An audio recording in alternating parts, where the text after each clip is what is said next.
Perfect. So let's start. All right. So good morning, afternoon. I don't know, lunchtime is a weird time. So maybe afternoon, everyone. My name is Miriam, as they say. I'm a senior research scientist at the Wikimedia Foundation. I'm very happy to be here. I've been around quite for a while at the Data Science Festival. It's always an amazing time as a speaker or a participant. Is always great to be around. So thanks again for inviting me. So what I want to show you today is a little bit of the research work we've been doing at the research team at the Wikimedia Foundation to preserve knowledge integrity in Wikipedia. I know it's lunchtime, so I try to keep it as light as possible. There is a little bit of tech-heavy stuff in there, but I'm happy to go into details in the Q&A session. Let me just take the time because I speak too much sometimes. So, okay. So you might not have heard of the Wikimedia Foundation, but I'm pretty sure you've heard of Wikipedia.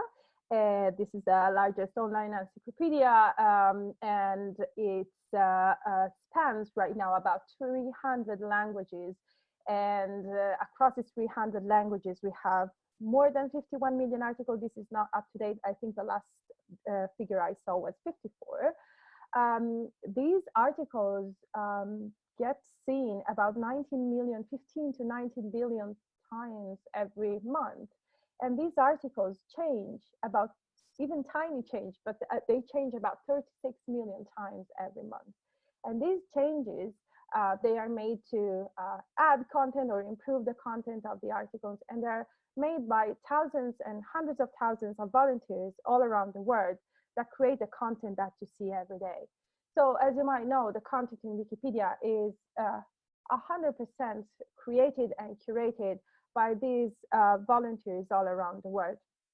And the Wikimedia Foundation is supporting these communities of volunteers to make sure that they can safely and easily create and monitor content in Wikipedia.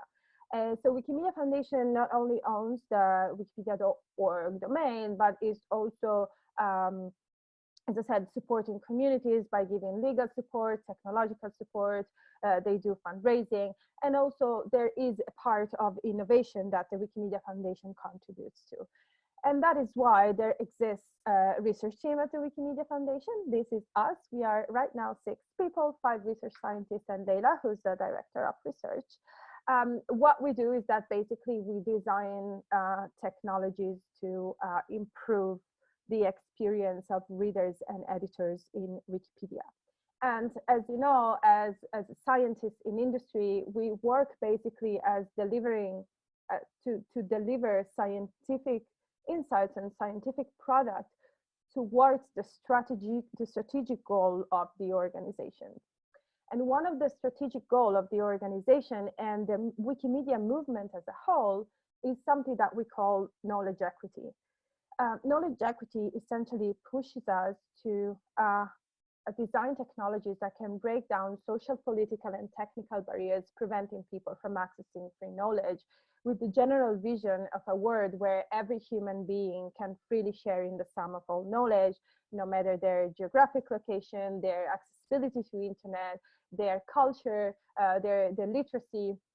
Everybody should be able to access free knowledge.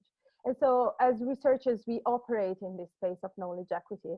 And we have a number of macro projects that kind of address directly knowledge equity issues.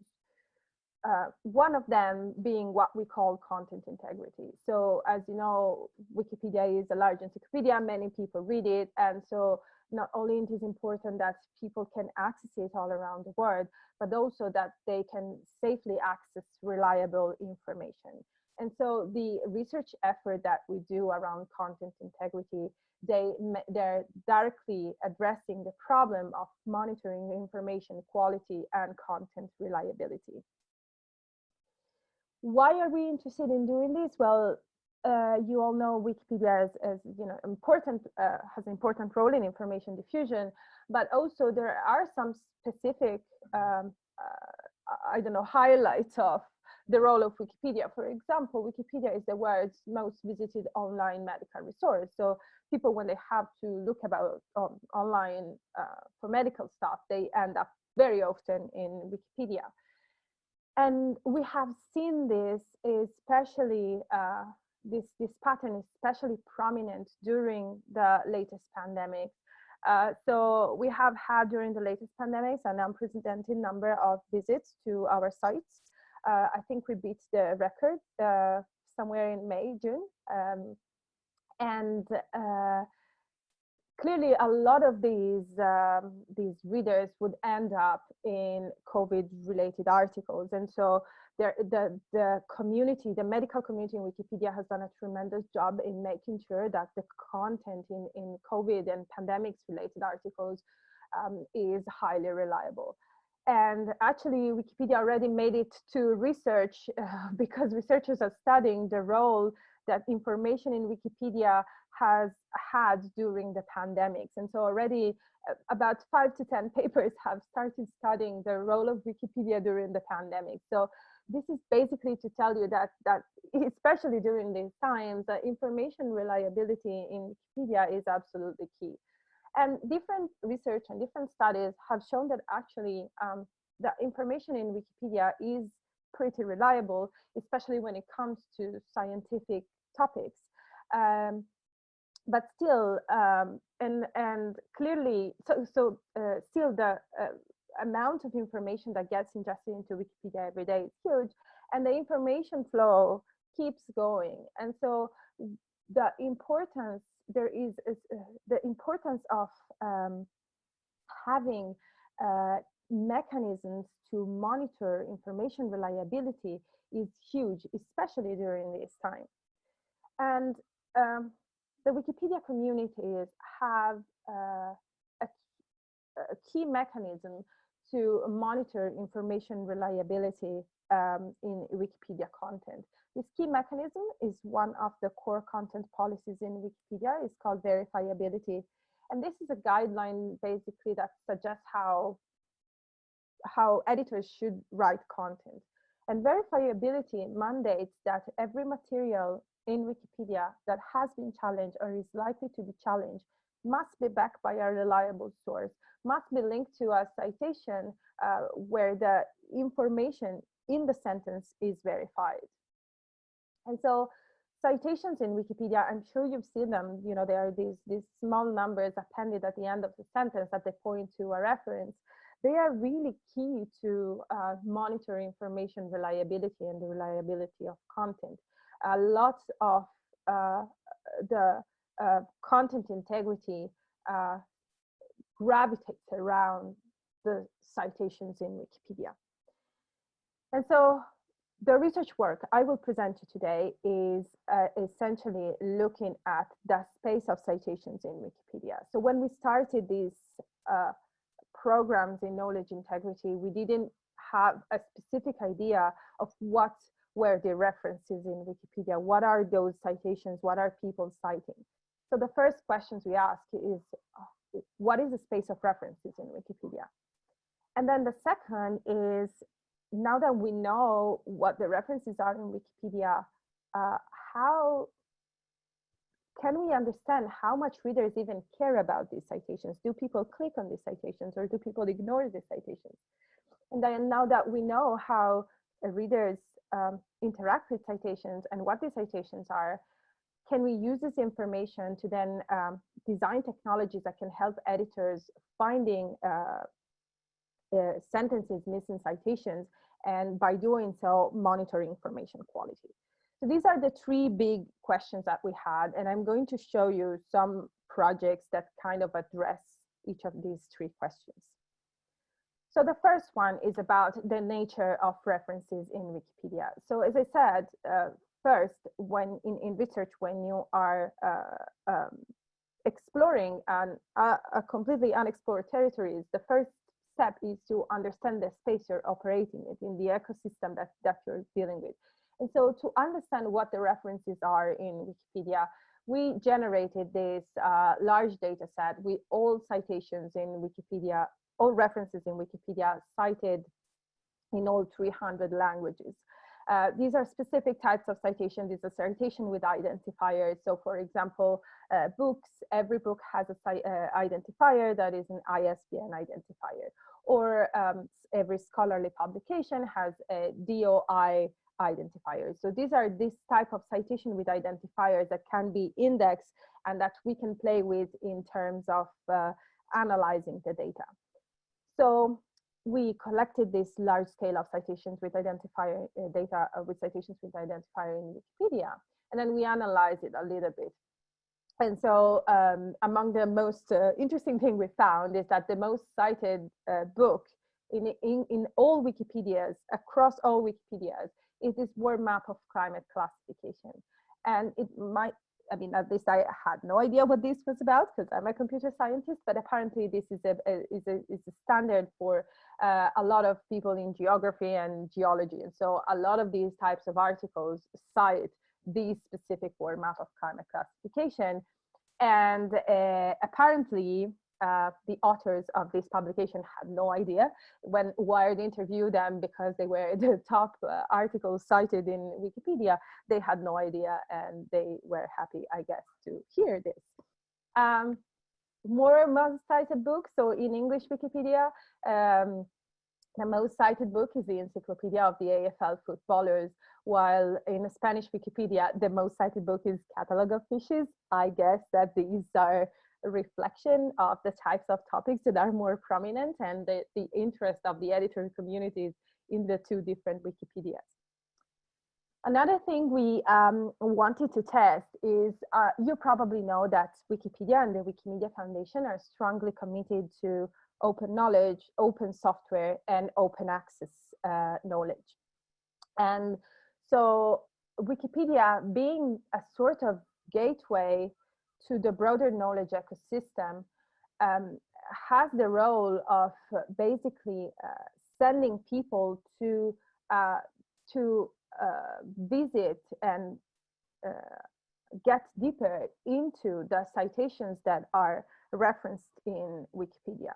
However, if these citations are not accessible for some reason, because, for example, you have to pay to access them, or they are behind a paywall, then basically the gateway stops at Wikipedia. And so what we did is to analyze the proportion of open access citations that we have in Wikipedia. And I have to say, this is not much. Only 1/3 of citations in Wikipedia is open access. And it becomes a little bit more when we consider not open access citations that have an open version in somewhere in the web. But still, as you can see, there is a lot of work to do for us to make sure that we direct people to open knowledge, not only Wikipedia being open, but also the rest of the knowledge ecosystem we point at should be open. Okay, and now that we have understood the space of citations, we are ready to get deeper into understanding the role of citations in Wikipedia. So the first question we ask is, how do readers behave when it comes to citations? Do readers visit references when reading Wikipedia, or do they not necessarily care? To answer this question, we instrumented English Wikipedia to capture readers' interactions with citations and footnotes. As you know, every Wikipedia article at least should have a references section containing all the footnotes, all the references cited in the rest of the article. And so what we did is that we added a kind of event logging layer to capture when readers would interact with references in the reference section and in the Wikipedia article. So we capture different events, but I think the most important ones are the hover. So whenever someone is hovering on the footnote number, they would see a preview of the reference click, so a click coming from the reference section, and the external click. So a click to an external link that is not in the reference section. A little bit more about the data collection. This was mainly done on English Wikipedia. We collected these events for 1 month, 2 times, for 1 month for 2 times, one in October 2018, one in April 2019.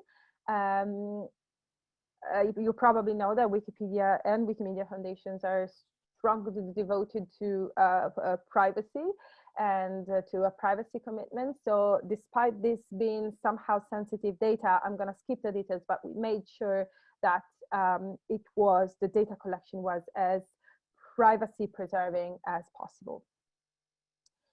Now, the result of this data collection is 96 million events over the course of 1 month collected in terms of readers' interactions with citations. What we see here, there are mainly 2 observations. People tend to hover more often that they click on a reference. And then people tend to click on links that are outside the reference section more often than on references. And also, all of this happens much more on desktop than on mobile. And this is absolutely intuitive, because the mobile version is not necessarily user-friendly enough to allow easy interaction with citations, that they have very tiny text, etc. So now we have all this data, and we ask 3 main questions. First, do people care about citations? What is the probability that a reader that is reading a page is also clicking on a citation? So we extracted citation click-through rate. I don't think I have to explain in a data science crowd what click-through rate means, but essentially is the number of page views that have converted into a citation click divided by the number of total page views. And then, aggregated by user and page to basically control for super users and super pages, etc. So what we found is that people don't necessarily click too much on citations.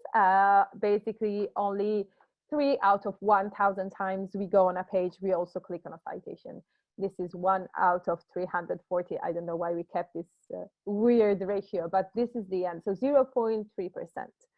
And just to give you a comparison, we recently did a similar analysis for images, and we found that the image click-through rate is about 3%.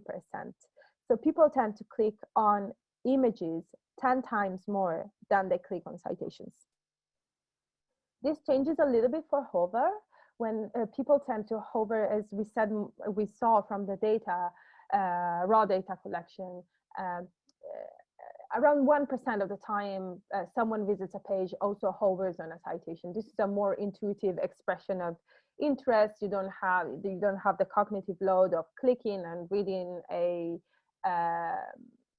entire link or an entire page, and it's more immediate action, and so this happens a little bit more often. We also wanted to see where are we sending people? Wikipedia is this gateway to the broader knowledge ecosystem, but where are we sending people in the wilder web? And what we found is that the majority of clicks on references end up on google.com sites. And when we broke down this by subdomain, we saw that it was essentially a lot of Google Books. Because again, Google Books kind of give you an idea of the content of the reference.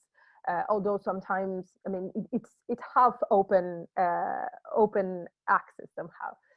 And then we send people to doi.org, which essentially is, these are all scholarly publication, and then to a bunch of news outlets like the New York Times, BBC, or the Guardian.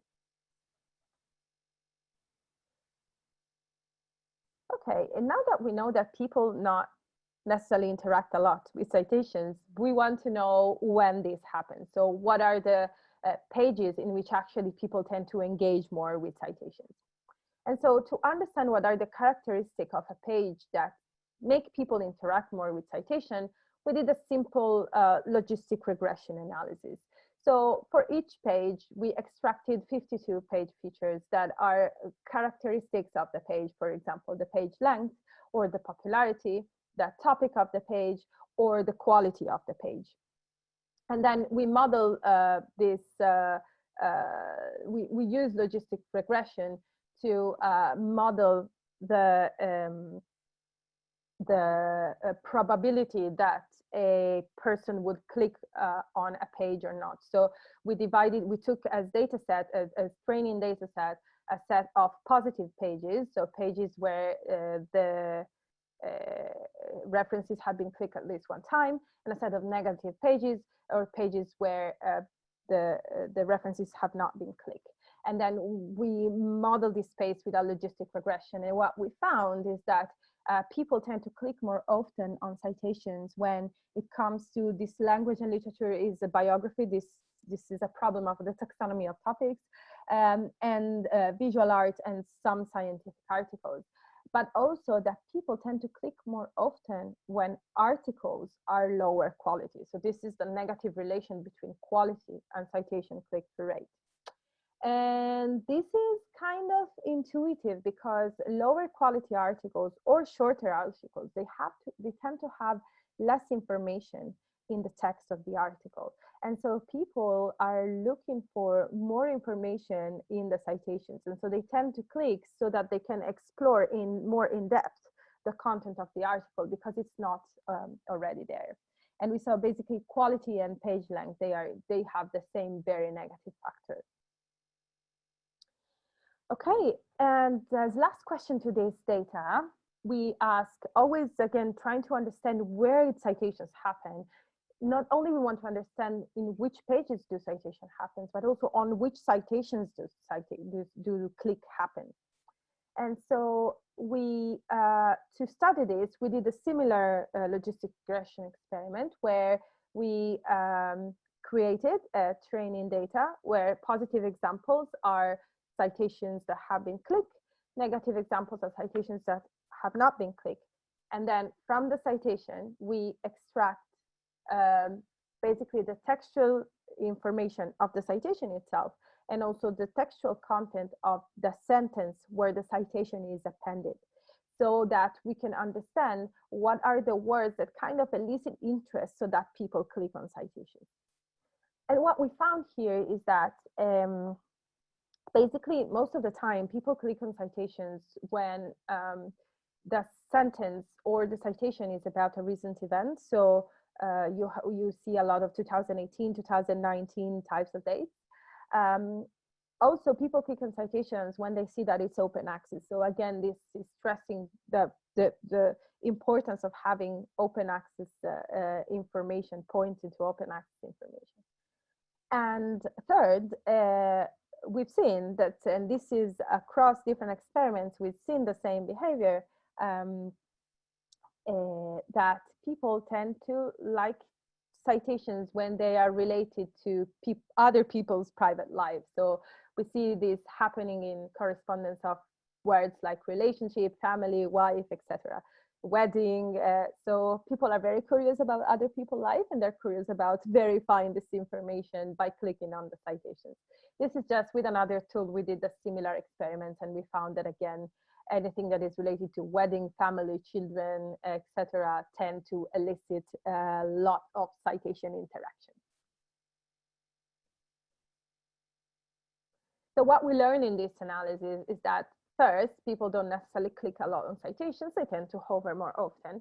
Second, readers tend to click more often on citations when the information in the page is not enough to satisfy their information need. And also, people tend to click on citations that are related to recent events, and they're open access, and they are describing human aspects.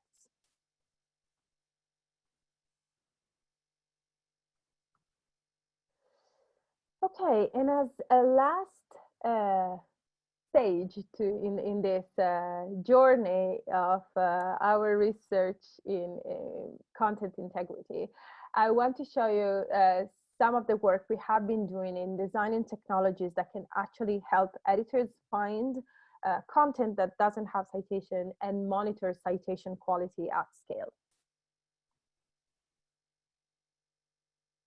So as I said, editors do a fantastic job in adding citations, and they also do a fantastic job in adding, in recognizing where citations are not there. So I'm sure you have seen around in Wikipedia the citation needed tags. The citation needed tag they're very, very powerful because this is a double message. It says to editors, hey, please find a reference for this sentence because we are missing one. And it says to readers, hey, please don't trust this sentence 100% because it doesn't have a reliable source backing it. And so the citation needed tags are extremely important as citations. And while the communities of editors, as I said, they are doing their best to add citations and citation needed tags at scale, the pace at which information gets ingested into Wikipedia is very high. So here, for example, you see the recent changes feed, and this is, I didn't speed up this video. So this is the pace, the speed at which the information gets ingested into Wikipedia. And this is basically to tell you that even when for large editor communities, monitoring the information quality through citation with this scale can become unpractical. And so what we thought is, okay, here we're dealing with large scale data and we're dealing with a problem that is related to text. So probably this problem can be solved or partially helped using machine learning.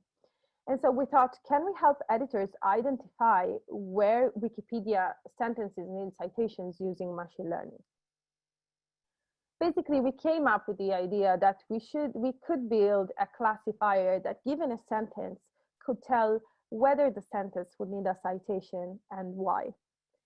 And now we were super excited about this idea. And then we soon realized that actually, before being able to teach a machine how to recognize sentences missing citations, we had to first understand ourselves as humans what needs to be cited. We had to have a systematic understanding of the space of citations in Wikipedia and the rules for adding citations in Wikipedia. And so the first step was to actually generate what we call a citation reasons taxonomy. Basically a taxonomy of the reasons why you should add or shouldn't add citations in Wikipedia. I'm going to skip the details on how we did this, but essentially we went through all the guidelines that the editors have for adding or not adding citations. And these are not necessarily exact guidelines. So just to give you an idea of the material we were working with, there is a guideline that says you don't need to cite that the sky is blue. And there is another guidelines that say you do need to cite that the sky is blue. So as you can imagine, there is a little bit of work and qualitative analysis work to do in order to come up with a taxonomy. I can speak about this taxonomy for about 3 hours, but I'm going to skip for the interest on time and just to show you the final product of the taxonomy. So the final taxonomy is a systematic classification of 7 reasons for adding a citation and 4 reasons for not adding a citation. Among the reasons for adding a citations, you have that the sentence has to have the sentence is a quotation or is an opinion, an idea about something, is about private life of people, is a scientific or historical claim. Reasons for not adding a citation include the fact that the sentence is about common knowledge, or the sentence is in the lead section of the article. You don't see many citations in the lead section of the article. Or if the sentence, for example, is about a plot of a movie or a book. So now that we have this systematic understanding of the space we're operating with, only now we can think of teaching an algorithm how to detect sentences needing citations. So we formulated this as a binary classification problem. Basically, we want to design a classifier that, given a sentence, outputs 1 if the citation is needed, or 0 if the citation is not needed, probably with some confidence score. And so how we practically did this is that first, as you can imagine, for any machine learning model at this scale, you need a lot of data. And more specifically, to solve this problem, we needed positive examples, so sentences that needed citation, and negative example, sentences that don't need citation.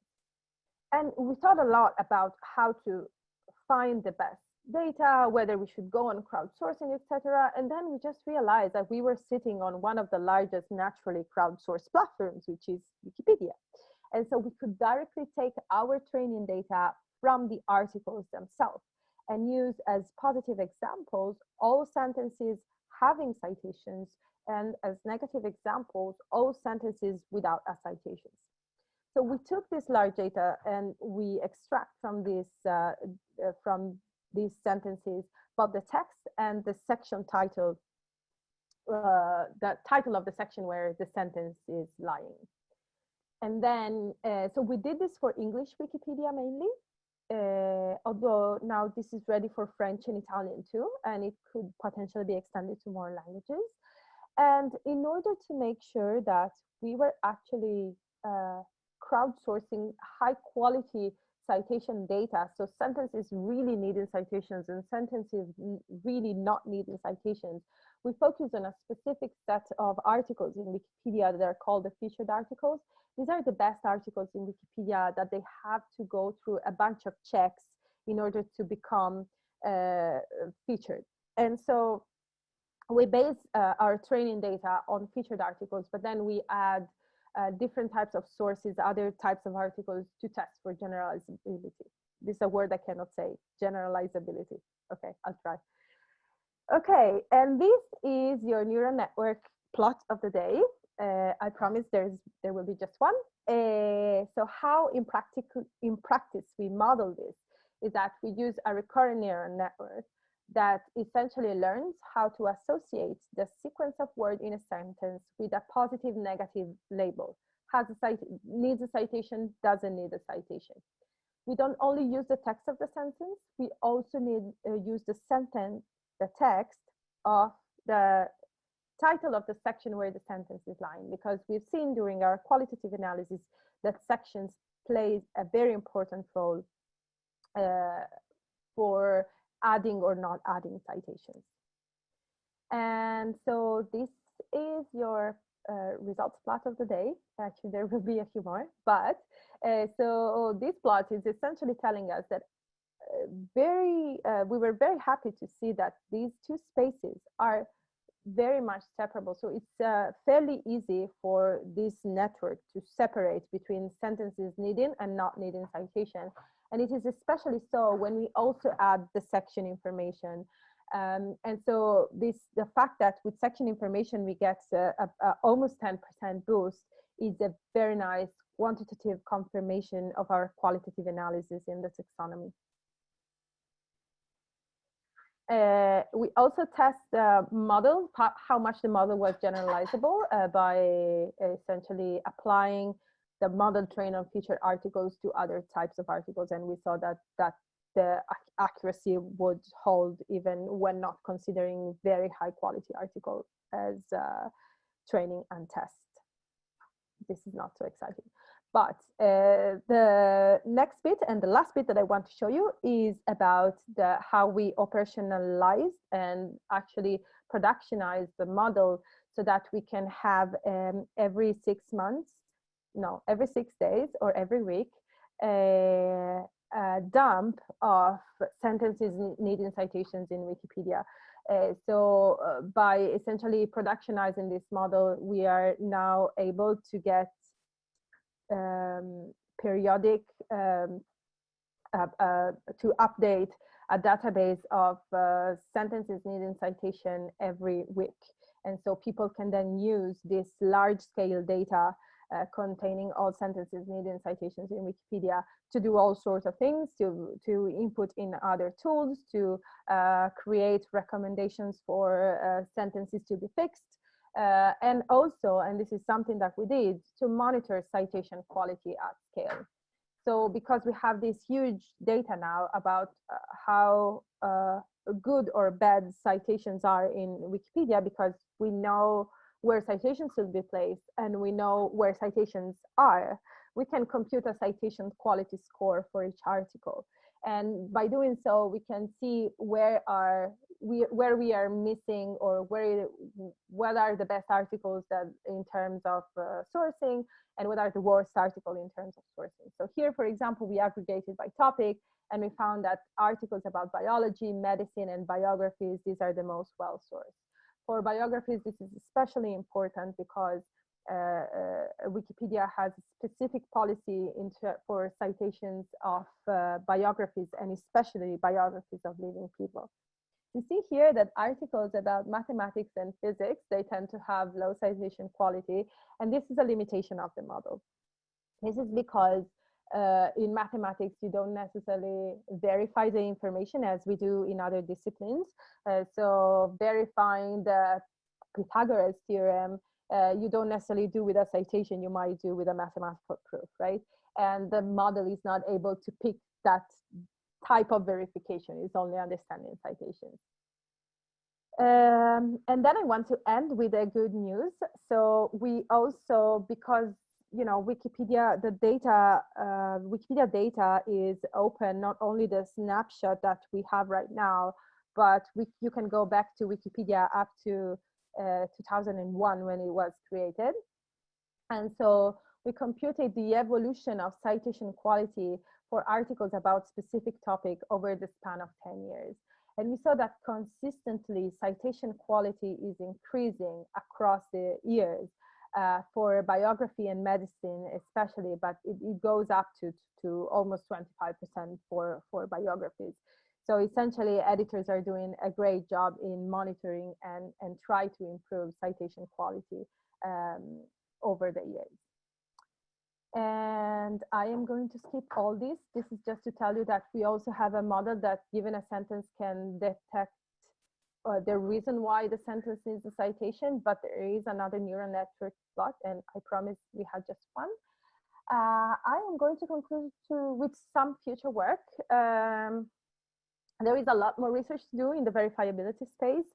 So here we're just detecting whether a sentence needs a citation, but also in the ideal world, we would like to know what type of citation and what is the right source for a citation missing, so for a sentence missing a citation. We are missing this bit, and this is a gigantic retrieval problem that at some point we should figure out. The second bit of work is about disinformation. There is a lot of work in the broader space of disinformation. As you know, Wikipedia is open, and this openness makes it also vulnerable to coordinated disinformation attacks. And so there are some initiatives in the team going on to try and monitor or combat disinformation. And with that, I thank you very much. I leave you with two of the most funny examples of Wikipedia vandalism, and I am happy to hear any questions you might have.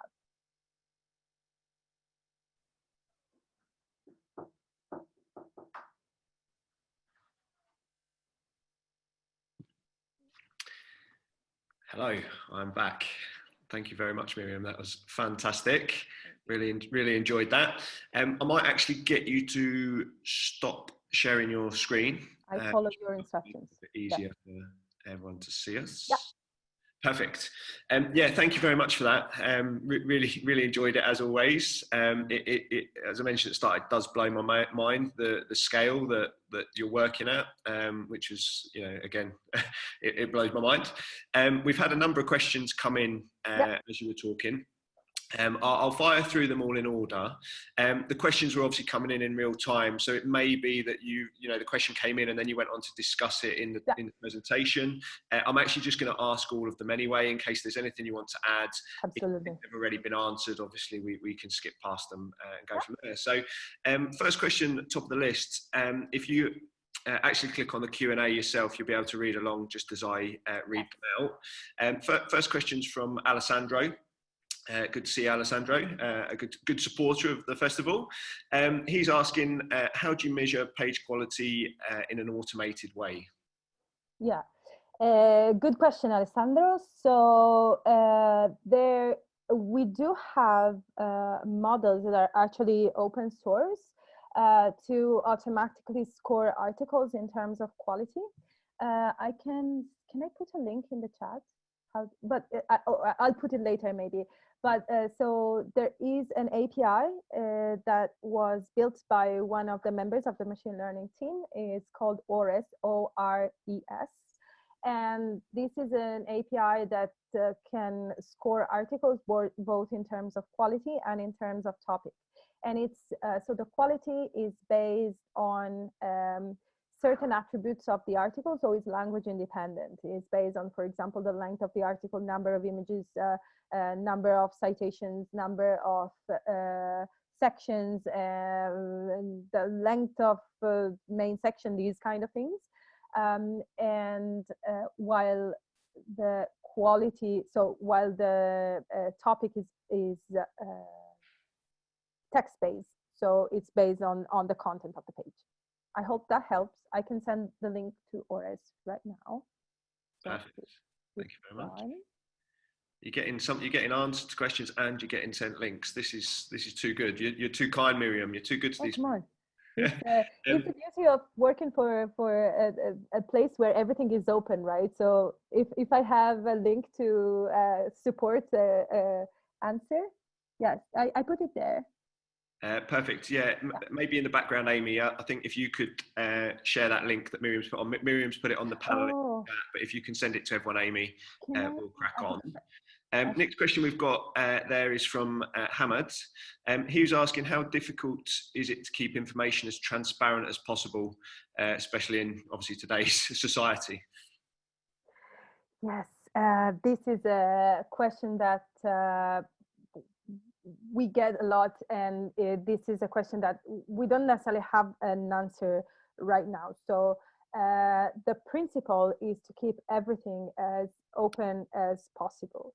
When it comes to coordinated attacks, or for example, detecting some specific type of vandalism, we might take the difficult decision of closing the technology or closing the models so that we are not opening the vulnerability. So this is in terms of extreme attacks. In terms of monitoring the information quality, I have to say that while this openness is also a vulnerability, the mechanisms that the community has in place to patrol the pages and to monitor when new content gets added, they are working so far pretty well. So I don't know if you've seen there have been a couple of news articles about how the medical community in Wikipedia is dealing with the spread of disinformation in COVID. Again, I can send you the links. This gives you a kind of very nice examples of the best practices that the community have in place to resist against this misinformation, and while keeping the platform as open as possible. Every discussion is open. Every you can edit even without registering, right? And so it's a lot of work, but there is a good balance there, especially for very active communities. You might find more vulnerabilities for in communities that maybe are smaller, or in articles that might be somehow less popular or less evident. And there is where you might find, I don't have scientific evidence for that, but you might find some more vulnerability. I hope I answer your question, but this is a great question. Thank you. Yeah, it was perfect. Thank you. The next question at the top there is from Stephen. I think he's kind of saying, is your belief that, more citations means high quality? And then he's then kind of carried on that conversation around misinformation. So in terms of quality, you very much of the view, just citations or everything, the more citations, the better the article, or? Yeah, not necessarily. I think this is a great question. There is, and again, I have a link for that. There is actually a policy for avoiding what we call citation overkill. So you don't want to cite everything, because this is cognitively extremely difficult for a person to read a text with a lot of citations. and it's not necessary to have 10 citations for a given sentence. I mean, for the fact that, I don't know, Rome is the capital of Italy, you might have 10,000 citations supporting that sentence, right? But one is enough. And so it is important, not to get too cluttered in terms of citation, and to adding the right amount of citations. So you wouldn't, for example, you shouldn't you shouldn't reference a sentence if the information in that sentence has been referenced elsewhere in the article, for example. Yeah, so these kind of things. And someone is talking about quality. Should I read the follow-up? No, well, we'll get to. Okay. I'm on top of this, Miriam. Don't you worry, okay? Yes. That actually leads us into the next question, which has been asked in the chat, and it's also been asked by Lee Ma there.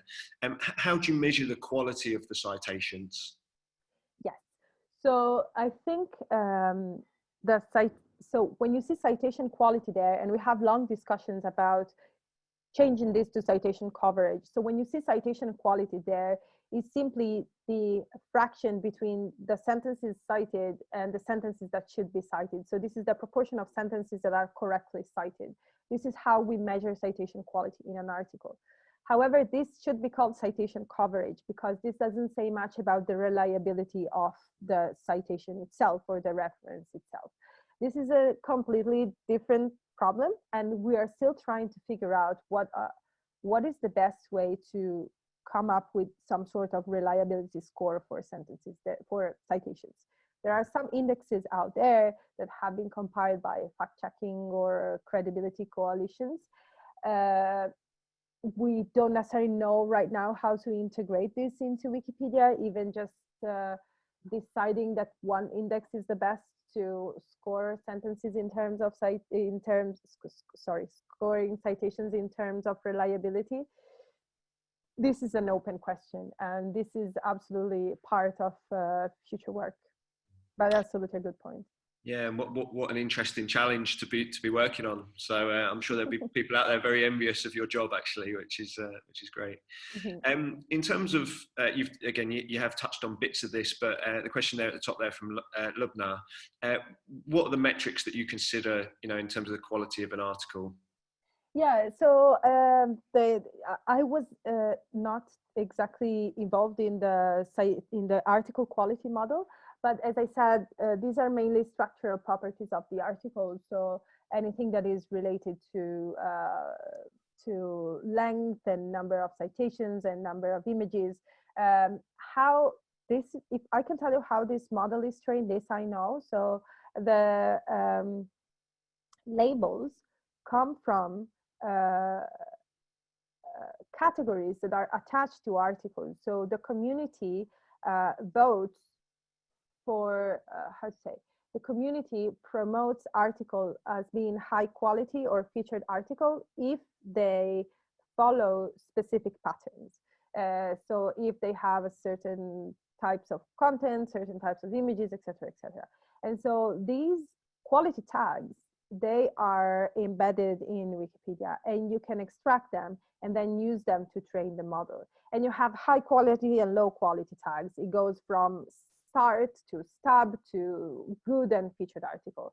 So you can use this to train the model, and then use as features some structural properties of the article. I hope I expand the answer. Yeah. Perfect. The next question there from Alessandro, you've already covered, which is great. The one underneath that from Manny, sorry, 1 second. Very interesting, first of all. So yeah, I completely agree with that. Are there Wikipedia data sets available in the open? I'm guessing you guys are very open and you share lots of stuff. Where's the best place for people to go and start looking at what you guys are doing? Yes, that is a very good question. So first, every bit of content that you see in Wikipedia is pretty much open. You can get information about the article content and the users who wrote the article. You can go back in history. You can even, sometimes when you have anonymous edits, you have the IP of the person who edited. You can even get that. Everything that you see there is open. And then there are some additional data sets that we release. Now I have to give a link because otherwise, dumps.wikimedia.org. You're like a human Google, Miriam. It's just all in your head. Let me send you a link. Yes, it's something that we do a lot. So this is dumps.wikimedia.org. All panelists and attendees. Right? Did I do it well this time? You did, yeah. So everybody should have received this. Okay. Cool. So, okay. So as you can see over there, you have some data that it goes beyond the content itself. Okay, Tyler. Beyond the content itself. So in some ways, the content that is not public is the traffic data. The data that is not public is traffic data, because this contains a lot of sensitive information that we don't want to disclose. In that link, you will see some data sets that are have some traffic data, which is heavily aggregated. So for example, there is a clickstream data set where you can see the typical transitions within Wikipedia across different articles based on traffic patterns. And the last link I want to send just for this question is Wikistats. Wikistats is another way to look at aggregated data. Is basically collecting, giving you aggregated traffic data in terms of, for example, number of page views by country, or number of page views by article, these kind of things. So to get some signal in terms of popularity of articles, or yeah, these kind of things, you go to Wikistats. So this is it for now. We have a lot more, but these are the two main points. If Mani, you can reach out to me if you need anything more specific. I'm happy to send you more links. Perfect. Yeah. Mani also had a follow-up there as well, talking specifically about the taxonomy that you were showing there in the presentation. Is that available, or are you able to share that? Yes. Let me find this. This is on Figshare. I'm going to keep talking as you're doing this. Right, we're going to keep going. Hamad's next question is quite specific, actually, in terms of visual accessibility on the information on the site. Is that anything that is covered at Wikipedia?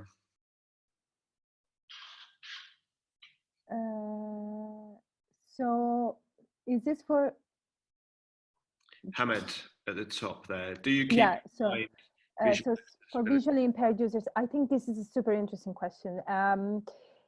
I've seen some initiatives. I will follow up. So I've seen some initiatives that are trying to make Wikipedia readable for visually impaired users. I am not an expert on this, but there are some initiatives. Not sure if these are back from Wikimedia Foundation or these are independent initiatives, but I am sure they exist. I don't have a specific link for this, but for sure they exist. And so this is, if I have time, I just want to mention something. So there is a lot of work going on. Another big program that we have beyond content integrity is called Knowledge Gaps. And basically, this is the Knowledge Gaps projects try to identify disparities in terms of coverage of readers, contributors, and content.